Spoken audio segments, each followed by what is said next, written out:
Hey everyone, welcome back to the garden. Today we're going to be working in a part of the garden that I don't normally show. We don't normally work in because it's a new-ish bed. So there really hasn't been any reason to be down there that much filming because, well, I thought the bed was finished. But even though it's quite new, and it was not part of my 2024 garden plans, for anyone who's been following along with my channel for a while, you know, I had a lot of areas in the yard that I wanted to redo this year. That was not one of them. But driving by it every day, it's right at the bottom of our property next to our driveway. It's a rather large bed. It just started to look messy. There was a lot of native plants in there. Not that there's anything wrong with native plants, but you know, sometimes they can get a little rangy. So I just really feel like it needed a bit of a redo. So come garden with us today and I'll show you which bed I'm talking about.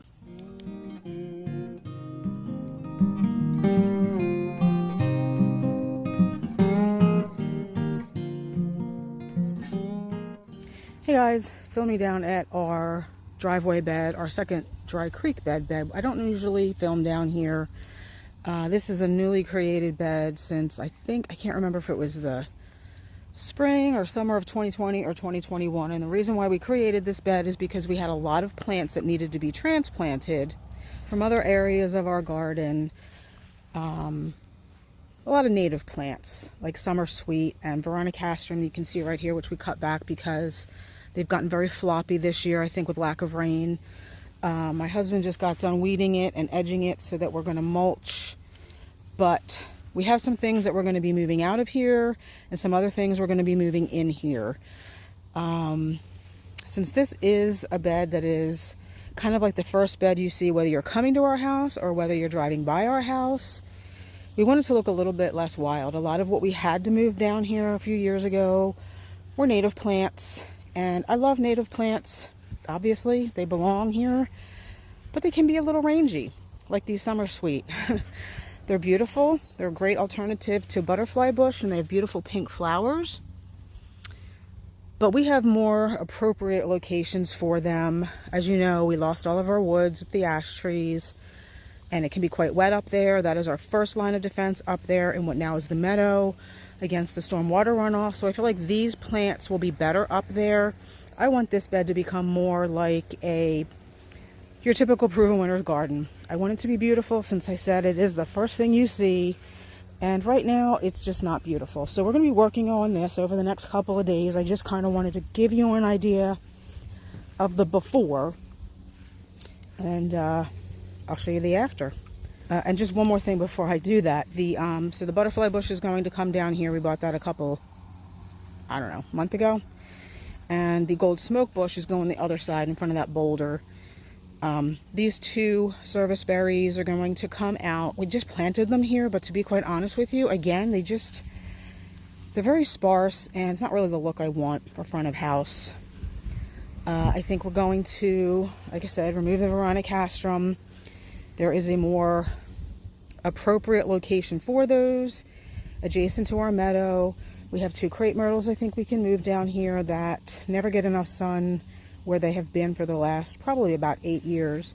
And then on the other side where those two Summersweet are, I think at some point we're just going to put like maybe a bobo hydrangea there. We do have some other perennials that we can move down here that will stay a little bit more behaved than the Veronicastrum. So again, it's just going to get transformed into a more tidy front of house garden. So let's just take a quick walk to the top of the property and I can show you where the Summersweet are going to go, and the Veronicastrum.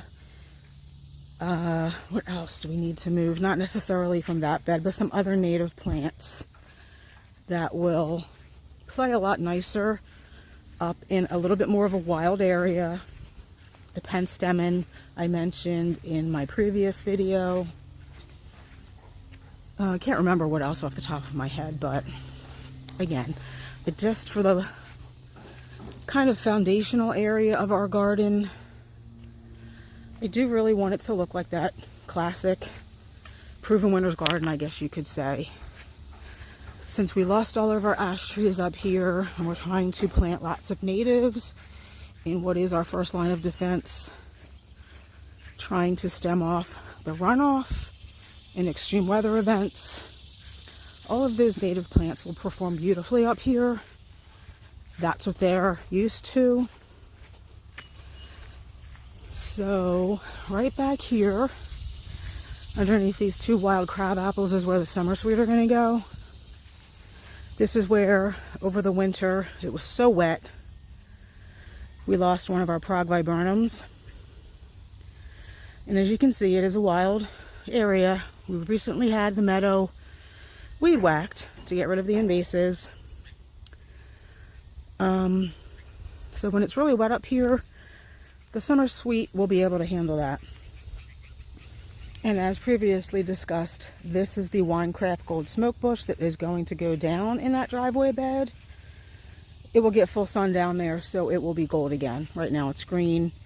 I could use a bit of a trim back too, because I don't want it to get large. This is supposed to be a 4 to 6 foot tall and wide, but I think that proven winners may have increased the stats on this, because it's having a tendency to, in some gardens, get 10 to 12 feet tall, and I don't want it to get that tall down there because I do not want it to block out other plants. I don't want it to shade out other plants that we have down there.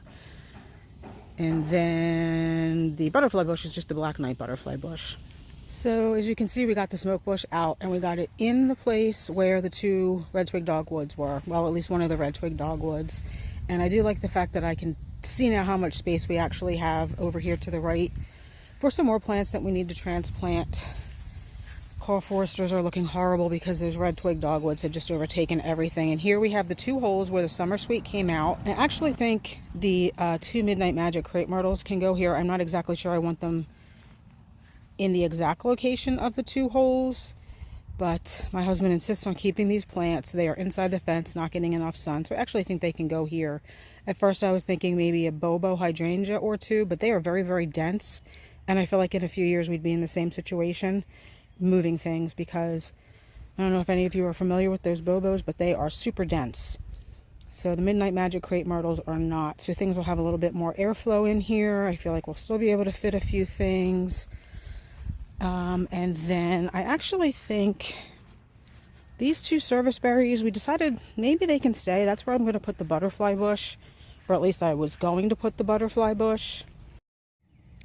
But I think once we get these 5 Veronicastrum out, I mean, you can see we've cut them way back.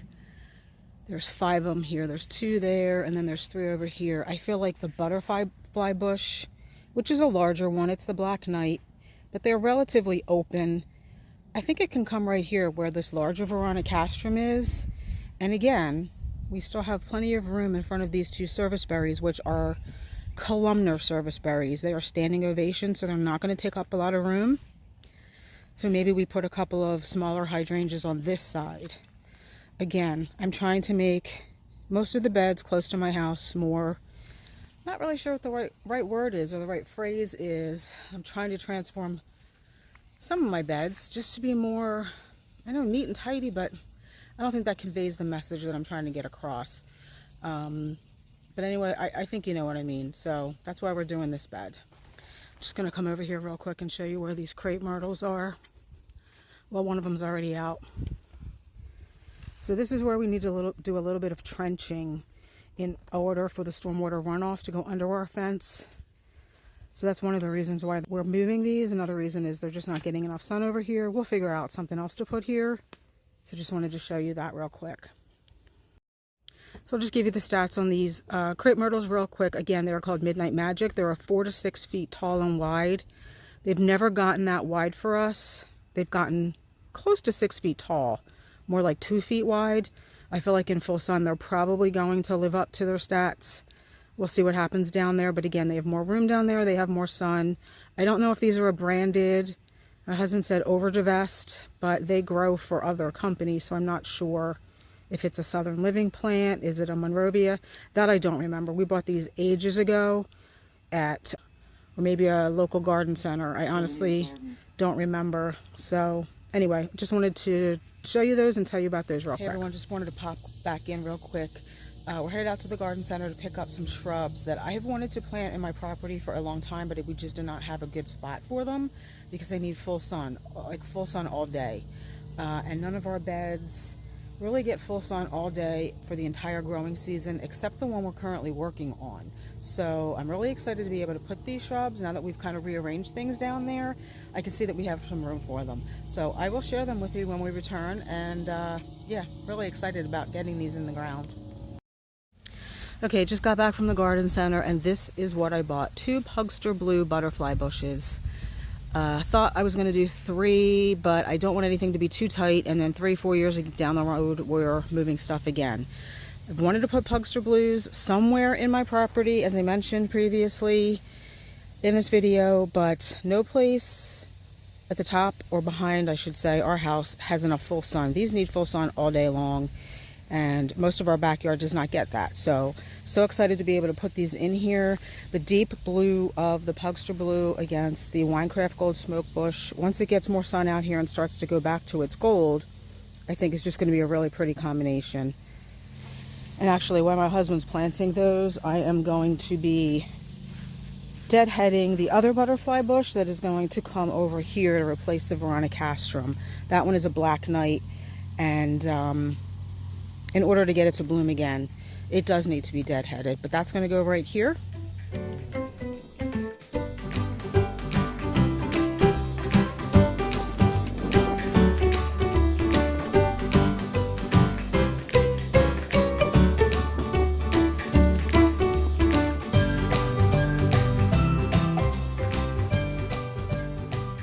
Okay guys, we worked on this for 2 pretty much whole days. We're finally finished. I'm going to take you around this way, so I'm not getting the street in the video. See the crepe myrtles back there? That's where the 2 Summersweet were.